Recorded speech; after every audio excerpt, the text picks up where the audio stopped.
Hello everyone, তোমরা কি ভাবছো আমরা কি করছি? হ্যাঁ, আজ আজ নয়, কাল ছিল শুভ্রার বিয়ে। আর আজ তার আগের দিন আমরা সবাই মিলে মেহেন্দি করতে বসেছিলাম। আমি আগের দিনই করে নিয়েছিলাম, কেননা আমাকে ওদেরকে মেহেন্দি করে দিতে হবে তার জন্য। আর ইনি এখানে টক দই মেখে বসে আছে, কিছুতেই ফেস রিভিল করবে না, তার জন্য এত যুদ্ধ চলছিল। চলো, এই যে শুভ্রার মেহেন্দি করে দিতে এসেছিলাম। তারপরে তো পরের দিন সকালে রেডি হয়ে গেছি, গায়ে হলুদের অনুষ্ঠান আছে, যাব। সারাদিনই আজকে ওই বাড়িতেই থাকা হবে, হই হই হবে, সব কিছুর ভিডিওই তোমাদের সাথে শেয়ার করব। তারপরে ওখানে গিয়ে ওর ক্যামেরাম্যান বলল চলো ফটোশ্যুট করতে। তারপরে চলে এসেছিলাম সবাই মিলে এখানে ফটোশ্যুট করার জন্য। দেন তারপর কিছুক্ষণ পর ওকে এসেছিলো শাঁখা পরানোর জন্য। আমাদের বাড়িতে নিয়ম, বাড়িতে এসেই শাঁখা পরতে হয়, যার জন্য বাড়িতে শাঁখারই এসেছিলো শাঁখা পরার জন্য। তাই এখানে আমরা সবাই মিলে বাছাবাছি করছিলাম কোনটা ভালো হবে কোনটা খারাপ হবে। তারপর এখানে দেখো টুকটুক তোমাদেরকে কিছু একটা বলছিল, কি বলছিল আমি জানি না। আর সবাই তোমাদেরকে হাই করছে, যেহেতু আমি ভিডিও করছি তো অলওয়েজ সবাই ওরা হাসবেই যে কাকিমা ব্লগ বানাচ্ছে। তারপরে এই যে শাঁখা পরাচ্ছে ওর হাতে।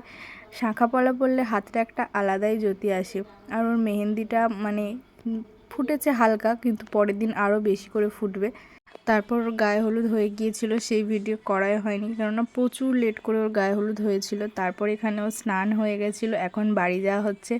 আর এখানে যে ঘর ডুবিয়েছে ওর বোন ছোট, ওর আঁচলে আমরা কাঁটা জড়িয়ে দিচ্ছি, সেটাই ভিডিও করছিলাম। আর সবাই তো হাসাহাসি করছিল। এটাই অ্যাকচুয়ালি নিয়মের মতোই, যে ঘর ডুবোয় তার আঁচলে কিছু একটা জড়িয়ে দিতে হয়। এই যে ও যাচ্ছে, যেহেতু আমি ওইখানে থাকি না, মানে আমাদের এখন বাইরে আমরা বেরিয়ে এসেছি, তাই জন্য সব কিছুতেই আমি একটু কম আনন্দ পাই, কেননা ওরা সব এক জয়েন্টে থাকে, আর আমি তো ওখানে গেলে তবেই আনন্দ করতে পারি। আর এই যে সন্ধ্যাবেলায় আমরা রেডি হয়ে সবাই মিলে একসাথে এখন ফুচকা খাবো দাঁড়িয়েছি। আমাদের রেডি হতে হতে ফুচকা অলরেডি শেষের পথে। আর আমার মেয়ে অনেক আগেই চলে এসেছিলো শাশুড়ি মায়ের সঙ্গে। তারপরে আমরা একটু ফুটিও খেয়ে নিলাম, স্টলে ফুটিও ছিল। তার কিছুক্ষণ পরে আমাদের খাওয়া দাওয়া শেষ করতে করতেই বর ঢুকে গিয়েছিল।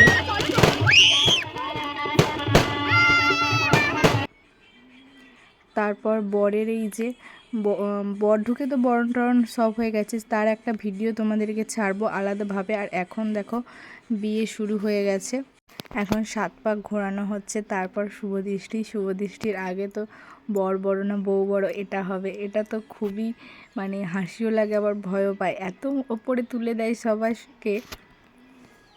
তোমরাও তোমাদের রিলেটিভদের বিয়ে হলে এরকমই কি আনন্দ করো? এই দেখো এই মুহূর্তটা যেরকম হাসি সেরকমই আবার ভয়। আমি খালি বলছিলাম এবার ওকে নামিয়ে দাও। তারপর সবাই তো হই হই করে দিনটা কাটলো, বিয়ে টিয়ে দেখে তারপর চলে গিয়েছিলাম ডিনার করতে প্রায় বেজে গেছিলো আমার 2টো। এই যে ভেজিটেবল চপ আর নান, তার সাথে আরও অনেক কিছু ছিল। বিশ্বাস করো রাত্র হয়ে গেছিলো বলে কিচ্ছু নিইনি। তারপর সবশেষে সাদা ভাত আর চিকেন কষা, এই দিয়েই আমি আজকে ডিনারটা শেষ করলাম। চলো পরের ভিডিওতে দেখা হচ্ছে, বাই।